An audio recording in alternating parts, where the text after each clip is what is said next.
Rags to riches survival games are a dime a dozen these days, but Factorio's wild ambition and open-ended format takes the potential for complexity up several notches. It starts you off as a spaceship crash survivor with only a pickaxe, but stick with it long enough and you can build all the way up to fighting aliens with tanks and creating manufacturing megastructures in seconds with a personal robot swarm. While it gets a little slow in certain places and its ultra-complex logistics chains can be overwhelming, the rewarding depth that can be extracted from its whirring conveyor belts and steam-belching power plants are worth the trouble.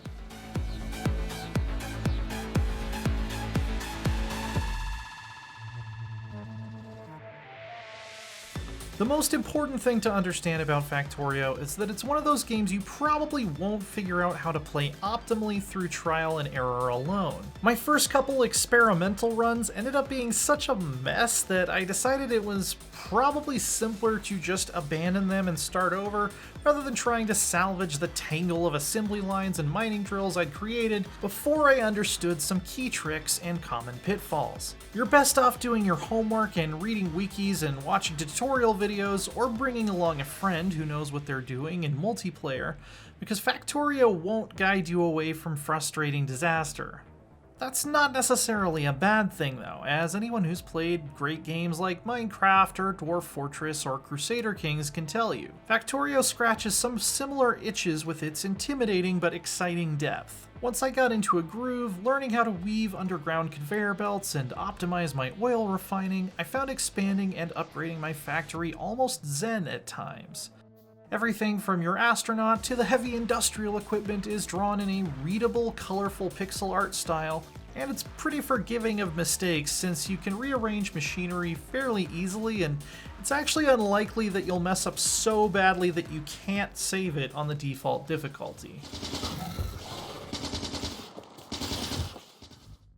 Progression can feel a bit tedious now and then, like when you realize your next level of science requires 2 products you don't have, and each of those is made from 2 or more secondary products you also don't have, which may also require you to seek out new raw resources located very far from your main base. Also, you're running out of copper again, so you need to build an outpost somewhere that has more. This could give me a slight headache, just trying to untangle all the steps I needed to take and in what order, and there's a fair amount of repetition involved in setting up a new supply line that works basically like the previous ones but with a different extractor building.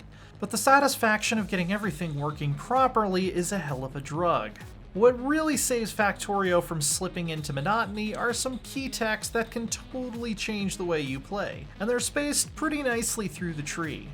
Unlocking trains lets you ship large quantities of materials quickly over long distances. Cars, and later tanks, give you personal mobility and a major combat advantage against this alien world's single-minded insectoid inhabitants who resist your industrial revolution. And eventually, populating your base with autonomous drones will allow you to do things like move resources from extraction sites to refineries without conveyor belts, or even copy and paste large multi-part structures for easy expansion. It almost feels like the real game doesn't even start until you're 20 or more hours in and have access to a lot of tools that make your life much easier. And even after more than 40, my most advanced factory still has a lot left to unlock. Making little optimizations to save space and increase throughput isn't all you'll be concerned with, though. Outside that satisfying logistics puzzle, you'll need to contend with those ever-expanding alien nests. Nearly all of your machinery generates some pollution, even if you move completely to green energy, which will justifiably agitate these creepy crawlies if it reaches their habitats and cause them to attack in waves until your every creation is obliterated. Defending your bases with walls and turrets is viable, but I found it much more exciting to take the fight to them and make sure there were no active nests anywhere near my base or outposts. The early enemies are pretty trivial and you can plank away at them with a basic pistol pretty effectively. But the longer you play on a given map, the more they'll evolve new unit types. You need to keep up in the arms race by researching better guns, better armor, and unlocking military tech like tanks, artillery, and combat drones, or you'll eventually be overwhelmed. The clever interplay between the different enemy types makes taking down their bases a hectic challenge, as you have to dodge acid-spitting worms and use the terrain or your own pre-built kill zones to avoid getting surrounded. Later techs like modular power armor, customizable with energy shields, personal drones, and more slowly turn you into a futuristic superhero.